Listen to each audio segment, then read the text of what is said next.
Let's get it. Let's get it. Let's get it.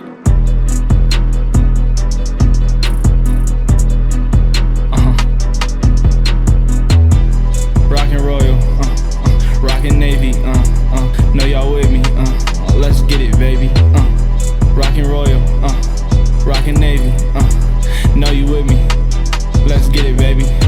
Boys just came back from their mission, we going crazy.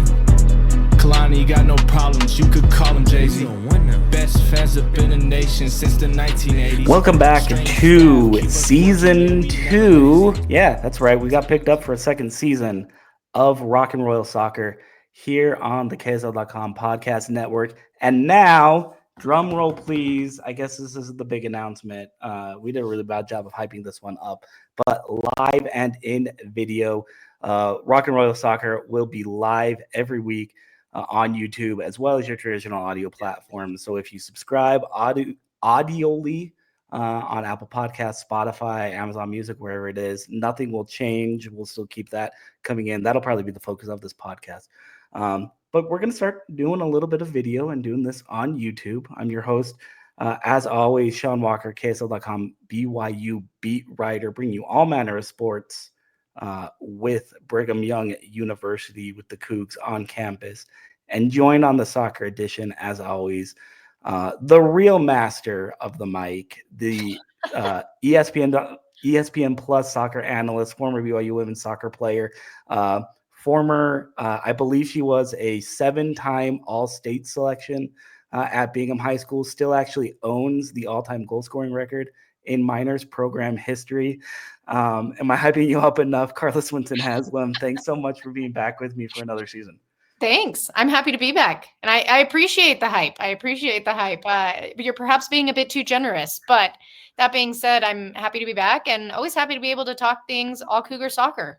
It may or may not be true, but it's now on the internet. So it's forever written in stone.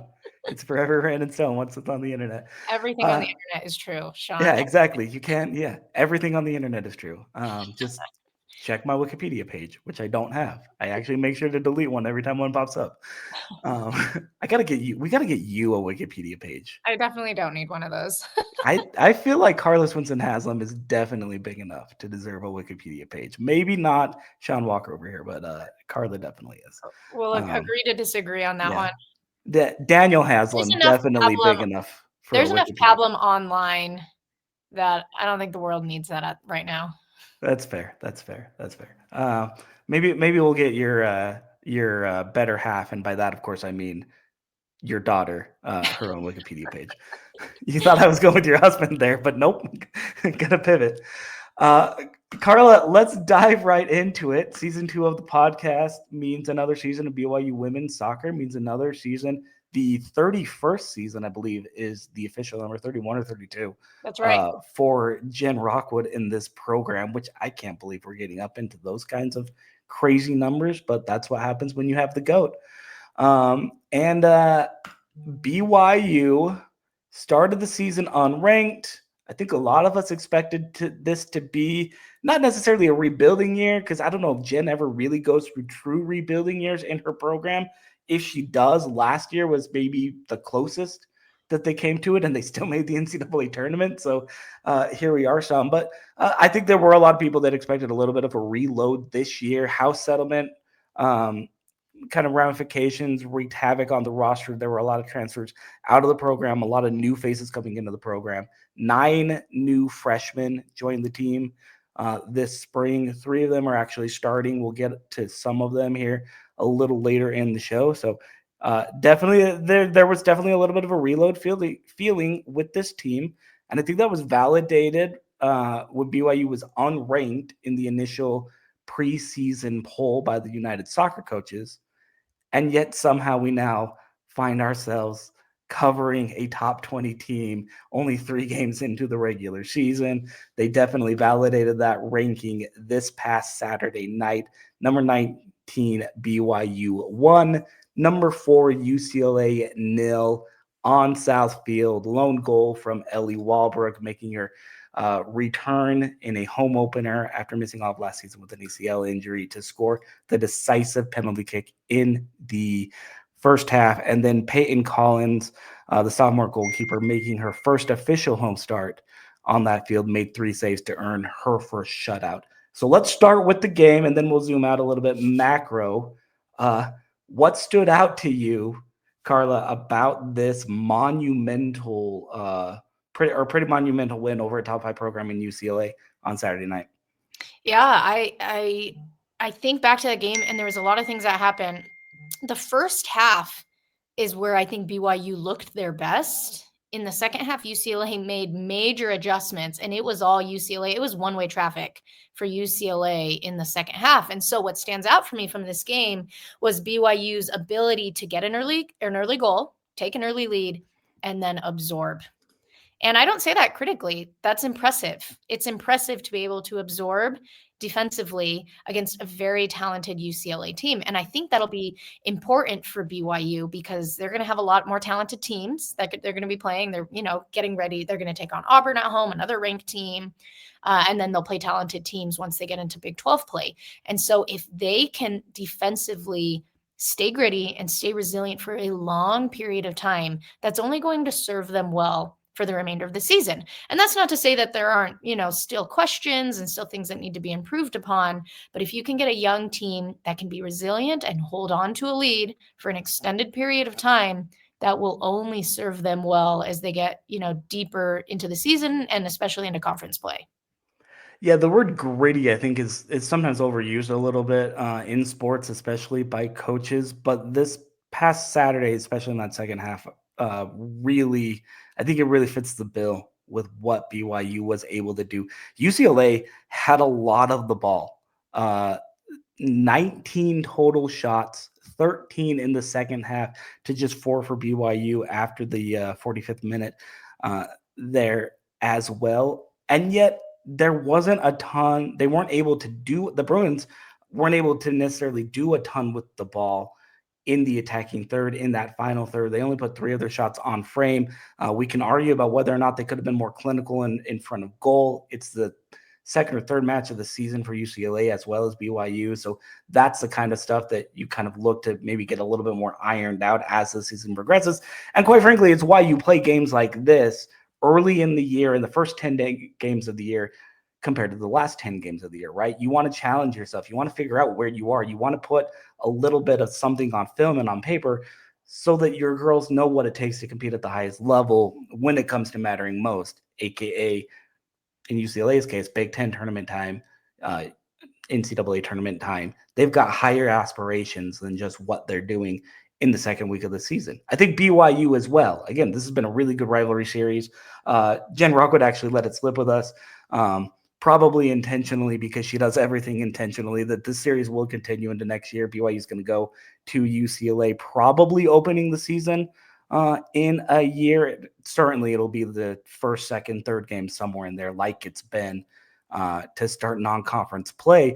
But I think this game has been really good for both sides, because you not only see 2 high-quality opponents early in the year, but both of these teams have made a habit of being available and being on the table late in the season when it comes to NCAA tournament time as well. So with that being said, I think I've given tons of flowers and tons of props for playing this game and for what this game meant to both teams. BYU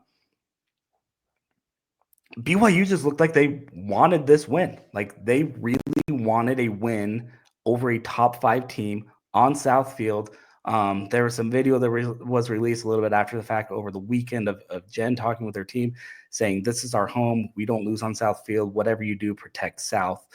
And I think this group, 9 freshmen, 3 freshman starters, so many young players, so many newcomers, missing one of their better attacking players in Mackenzie Vance, all of those reasons aside, they really kind of took that message to heart of, hey, no matter where this team is developmentally or in terms of progression, this is still BYU soccer. This is still home field, and we need to protect home field advantage. I think that was kind of their case, and they really proved it in a lot of ways. Could you see some of that in how they played, Carla? Yeah, I think I think back to, the match on Saturday, and the energy that I got from BYU was just a confidence. Even though a majority of the attack was in their own defensive half, and even though the possession numbers were not in their favor, the shots were not in their favor, shots on goal were not in their favor, they still felt very confident, which again, I think tells a lot. If you are playing a lot of defense, but you remain calm and composed, you're going to close out a lot of games. That's why I use the word absorb, so well. And so I think that, and a lot of that I think has to do with playing at Southfield, playing at home. A lot of it has to do with BYU's confidence. They have like a 60-something game streak where if they're leading at the half, they don't lose. And so they already have this built-in confidence, even with it being a young team, that they can hold on to leads and they can play against really competitive teams. Coach Wooden from UCLA, he used to always say, you need to play quick, but not in a hurry. And I felt like I saw that from BYU. I felt like they were playing quick. They were observing. They were playing good defense. They had some good offensive moments, right? They'd have a few in transition. And they were able to build a few opportunities throughout the last 45. But I never felt like they were rushed. And I never felt like they were panicked. And again, I think that says a lot, especially considering that there are young faces on the team, to not be panicked and not be rushed, even though you're playing a number 4 UCLA, even though you're playing a UCLA team that is playing pretty direct soccer, is taking you on 1v1. I mean, Lexi Wright took every player on 1v1 every time she got the ball, which is so impressive. But BYU did pretty well of holding them to that 18-yard box. UCLA didn't get a lot of chances inside the box. And that's because BYU kind of set up a wall there and they held. And so I think for me, I agree with you in that when BYU is playing at home, they look very, very confident, but it's a composed confidence. 100%. And I think composed confidence, that bleeds into my next point, was really illustrated by that first time starting goalkeeper at home, sophomore Peyton Collins, had herself a pretty remarkable night. Not a whole lot to do early on, made one save in the first half on, I think, her only touch of the first 45 minutes. But as the pressure started building and UCLA saw a little bit more of the ball, caught a couple more chances, she really made her bread and butter, I think, down the stretch. No save bigger than I think around the 85th minute when she just makes a diving save to her left to punch the ball out of the back of the net in the final clutch moments as UCLA, I won't lie, got dangerously close to an equalizer. I really thought through those final 10 minutes that this game we were going to be talking about a 1-1 draw, that both teams were going to grab a goal, split the points, walk away with a draw, a lot to learn from, a lot to like, that kind of a thing. But Peyton comes up really, really big and kind of proved, I think, in a lot of ways, why Jen went with her as the starting goalkeeper to start the year. She doesn't have the experience. She spent part of last season at UVU even. She wasn't entirely certain if she wanted to continue her soccer career after a really good prep career at Maple Mountain High School here locally. And now she finds herself probably much earlier than even she anticipated as a starting netminder for a perennial top 25 program in BYU. And I think she put her name on a lot of radars over this weekend with what she was able to do. Again, a little bit of a slow start, but when it mattered the most, she absolutely showed up. Yeah, I agree. I think Peyton Collins has looked really good. I mean, she has let in goals, but none of the goals have been her fault. I've been looking at, I think of at Minnesota and then at Cal Poly. And then I think of even the scrimmage matches against SUU and Utah Tech. Those were defensive errors that resulted in those goals. And so I think Peyton Collins has actually been very solid. And then you're right. She had that huge save to keep the donut on the board. And I thought, she showed a lot of athleticism behind that save. But here's what impressed me even more than the actual save, as great as it was, is if we had the luxury on the broadcast of being able to see the replay. And on the replay, you see her foot skills. You see her IQ. She is preparing for that shot before it ever gets released. And that's what makes a good goalkeeper. Goalkeepers shouldn't be having to make huge saves all the time because that means they're usually in the wrong position. Now, sometimes they have to, right? Sometimes crazy shots come and you have to make a big save, no doubt. But if a goalkeeper is having to make crazy saves consistently, it means that she's probably not in the right position. And I think one of the reasons that Peyton Collins hasn't had to make a ton of huge saves is because her footwork leading up to a shot puts her in the right place. Her footwork leading up to a shot puts her in the position that the ball is going to go to. And so as a result, she's able to collect it. She's able to have it go to her hands. And like I said, sometimes you do have to make those big saves, right? And she did it. She had that one and she did it. But what impressed me the most is her ability to read where a ball is going to be long before it is ever released. And that puts her in the right place. It allows her to organize her defense. And that just shows a smart goalkeeper. And that's something that can't be taught. You can't teach a goalkeeper to have, that sort of IQ, at least within the short amount of time that she's been there. That's the kind of analysis and the kind of breakdown that you can only get here on the KSL.com Rock and Roll podcast. And more importantly, that you can only get from former BYU women's soccer player and ESPN Plus analyst, Carla Swensen-Haslam. A great breakdown there. I love that, Carla. I really do. Because you're absolutely right. A good goalkeeper can make the save when they're called upon. But a great goalkeeper is the one that doesn't always need to make that stellar save. They're in the right position. They know how to work their feet. They're just on top of the play as much as they can make the play. And I think Peyton has been able to be on top of her play more often than not, I'll even say, through the first 3 official games of what is technically her sophomore campaign, although it's really more like her freshman campaign. Again, I mentioned she was out of soccer for a minute, spent almost an entire year. She was at UVU. She was just working in addition to some of her college classes. And then the bug kind of catches her again. She winds up transferring to BYU. And lo and behold, here she is ready to take over in goal to start the 2025 season, which she did, not just in that shutout win over number 4 UCLA, but let's use this to pivot really quick to that first week of the season. BYU came out of the gates flying with a 3-1 win at then number 24 Minnesota. All 3 goals from a player down, all 3 goals from a goal down, all 3 goals by freshmen in this game. I think this was maybe the moment coming off of a pair of exhibition games, 4-1 win over Southern Utah, 1-1 tie with Utah Tech. I think this was the moment when not just BYU fans, but maybe even coaches, college soccer fans nationally, etc., kind of perked up a little bit and saw, oh no, maybe BYU is actually back. Maybe they're not as far down as we thought they would be. It was in that season opener on the road at Elizabeth Lyle Robbie Stadium in Minneapolis, don't you think? Yeah. And it's so hard to start your season on the road too. And so you add that caveat to it. It makes it pretty impressive and such a great story and such a great, motivation and morale builder for this team.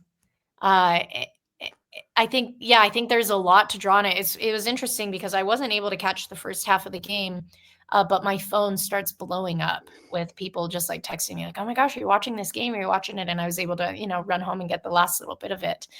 But I was able to see the highlights from it afterwards and then, kind of break down the stats and everything. And it's pretty incredible, again, just how composed BYU remained, even though they found themselves down. And that's something we haven't seen a ton from BYU teams in the past because BYU teams rarely get down. And usually when they do, they, statistically tend to lose. And so that is something that's really interesting about this BYU team is that they are, again, we use the word resilient, we use the word gritty, and I would use those exact words again in their game against Minnesota because it was a team that found themselves down a player and down in the score line, but were able to just work their way through it. And, work their way through the midfield. The freshman class, I think, has been very impressive for that reason that they just don't get panicked. They just seem very experienced, even though, they're young and haven't played a lot of years. And so I agree. I think it's a good showing. It's interesting because after the Utah Tech scrimmage, And that game didn't go on the record. But after the Utah Tech scrimmage, I had people asking me, like, are you worried about this BYU team because they were unable to beat a Utah Tech team that they probably should have beaten? And my answer was no. Like, I get that the draw is not ideal for BYU, but I did not see anything in that game that worried me or that concerned me. I think, Coach Lexi at Utah Tech just played a really good game with her team, and she gets all the credit for that.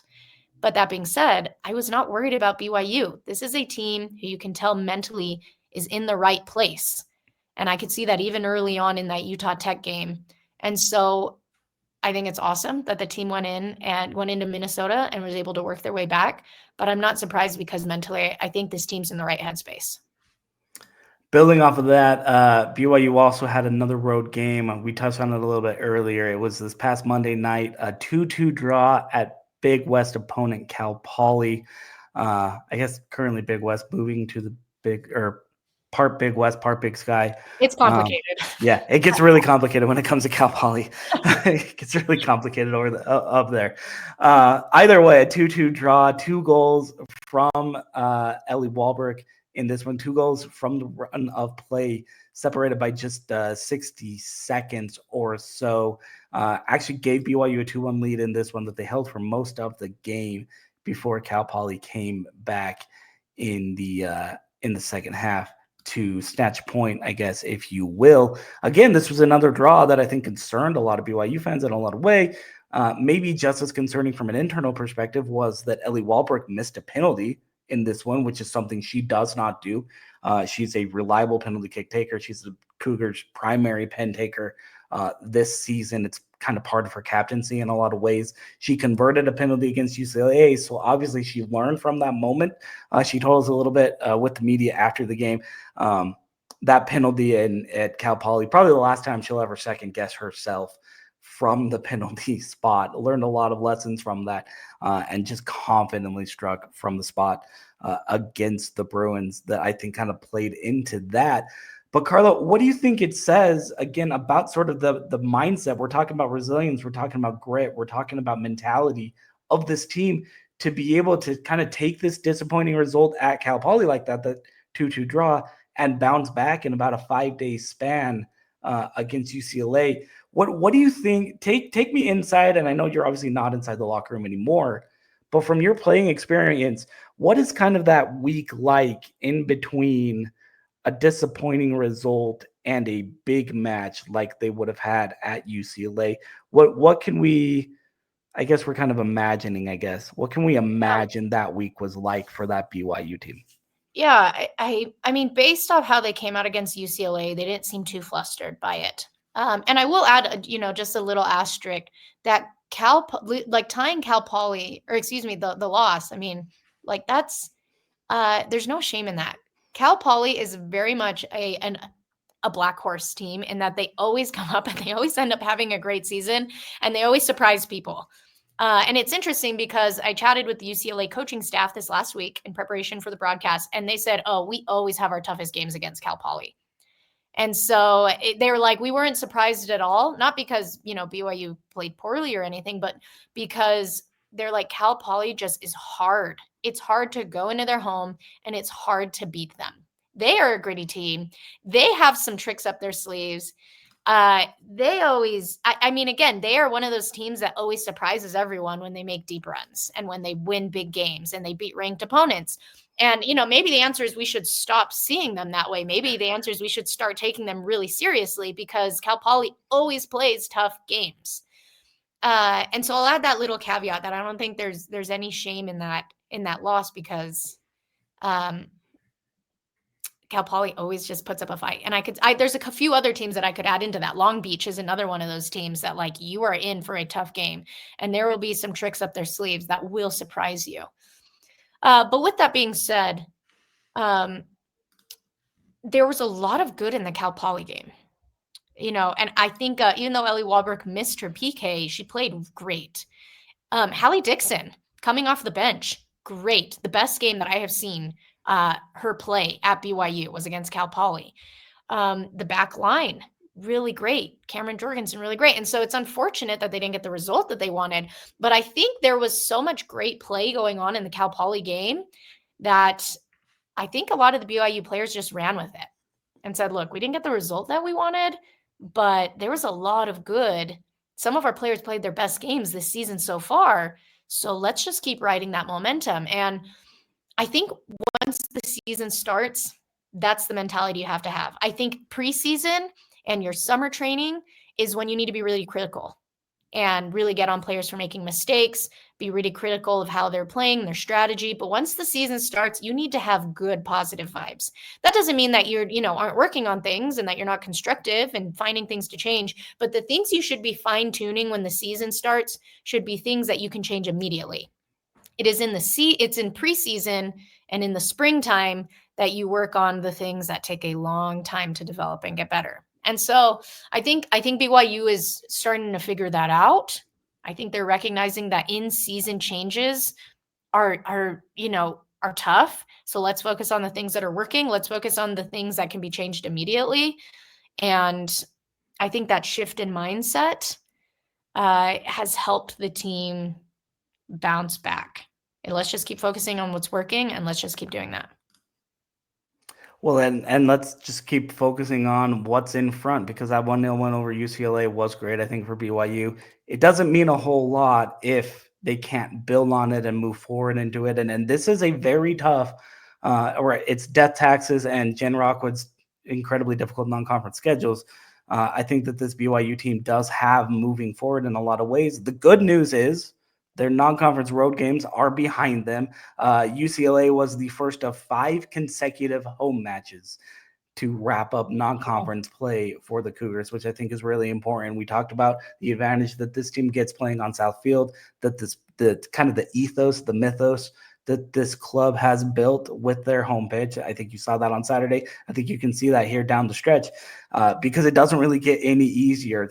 Starting this Friday, 7 p.m., we touched on it already. Auburn, SEC foe coming into town, a part of a 2-game swing of SEC opponents that includes next Tuesday, September 2nd, against Arkansas as well. I would much rather, if I'm one of those BYU coaches, have that order, by the way, of Auburn followed by Arkansas rather than the other way around. I think Arkansas is going to be an incredibly difficult opponent. Yeah. Auburn, a team a little bit in transition right now under a first-year head coach as well, but they've got SEC talent, they've got SEC athleticism that I think will test this BYU team. And then they wrap up their home schedule with a pair of in-state rivals, Utah State September 6th, and then Friday, September 12th against crosstown rival Utah Valley as well, which is a fitting end, I think, to non-conference play because that may be one of their tougher games of this non-conference schedule as well, just for everything around that. In addition to the fact that Chris LeMay has a really good squad a couple miles up the road on University Parkway as well. Carla, we could talk all day about tough non-conference schedules that Jen likes to put together for her BYU teams. But I think we've talked about that enough just over the years. Again, that's nothing new. But what do you want to see about this BYU team as, again, they don't have to worry about traveling anymore until they get into Big 12 play. But as they wrap up their non-conference schedule with another just absolutely brutal run. Yeah, I think it's tough with that Arkansas game, but I think BYU needs to close out wins at home. So majority of their home games will actually be in the next month. And so it's interesting. It's actually very rare to have that. I don't know if BYU women's soccer has ever had that where a majority of their home games, are at the very start of the season. But I think they need to close that out because once they start traveling, things get hard. It's hard to play away. And so I think BYU can do it. I think that Arkansas, match will be the toughest one at home. That being said, I think BYU can do it. So that's what I would like to see from this BYU team is can they close out their home games, their home wins, and then that'll put them in a great spot when they start traveling for conference play. And they'll have some intermittent, home games, throughout October too. But this is the stretch, even though it's early in the season, that I think they need to be their most focused. And then I think if they are able to get the results they want, everything else will fall into place to be able to make a deep run and show well in conference play. So again, it's kind of a unique situation. One of the reasons BYU had to always schedule so hard is because they were in a mixed conference. And by mixed, I mean they had some really big, talented teams. You had Santa Clara's and Pepperdines that had high RPIs, but then they were also in a conference with teams that had low RPIs, like Pacific and St. Mary's and San Diego. And so BYU had no choice but to schedule really hard non-conference games as a way to try to help their RPI for the tournament. Now in the Big 12, that's not as much of an issue because a lot of the teams in the Big 12, a majority of them have high RPIs. But I think BYU has found that because it worked so well in the past to increase their RPI and help prepare them for the season, that you might as well keep doing it. And so I think that's why we're consistently seeing, really hard teams in non-conference play. And I think it only helps their RPI. Even had they lost to UCLA, that wasn't going to hurt their RPI at all because UCLA was ranked number 4. And likewise, UCLA, their RPI is not being affected at all either. And so having these really tough games, it's something I want to continue seeing because I think it only helps BYU, even if they take up some losses.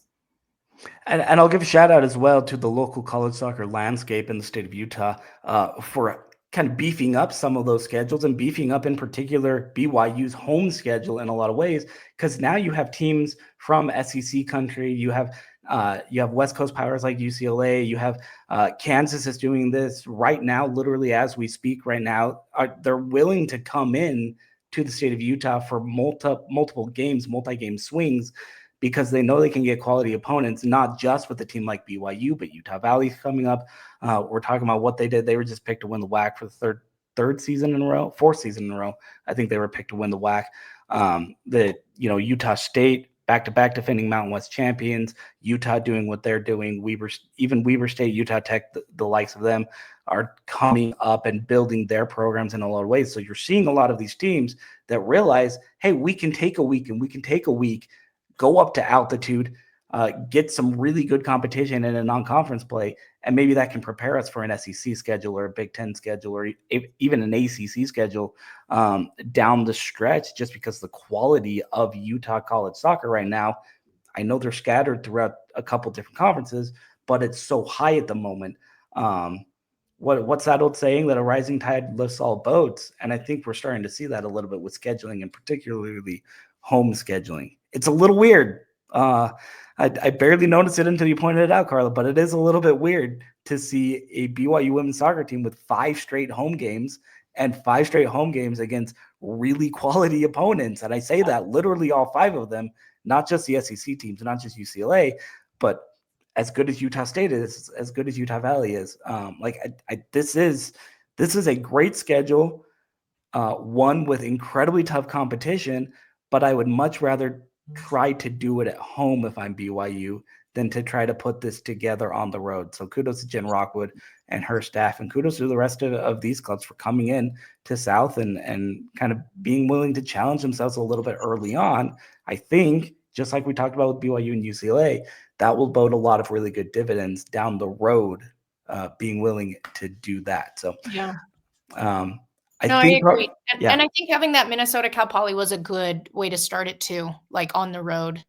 And I apologize. I referred to it as a loss. They tied Cal Poly. I was saying there's no shame in losing to Cal Poly is what I meant. Sometimes ties feel like losses. It's fine. But it was a draw, 2-2 draw. But having, I think, those 2 teams on the road was a good way to kind of jump into it as well. And so I think there is a science behind all of the scheduling and preparation. And what's crazy is it has to be done, sometimes a couple of years in advance. And so there is a bit of predictability in preparing for those games. 100%. Absolutely. Next up, we already mentioned it, this Friday, August 29th, 7 p.m., BYU hosting Auburn at South Field, the first of back-to-back SEC opponents.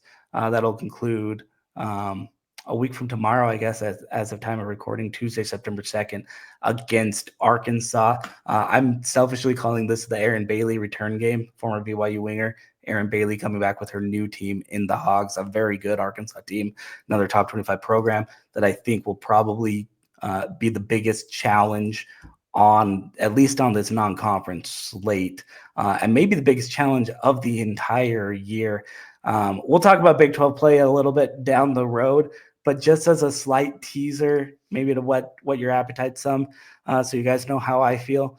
The Big 12 schedule makers kind of did BYU some favors when it came to putting together their conference schedule this year. So okay, we'll talk about that. No Texas Tech. Yeah, what?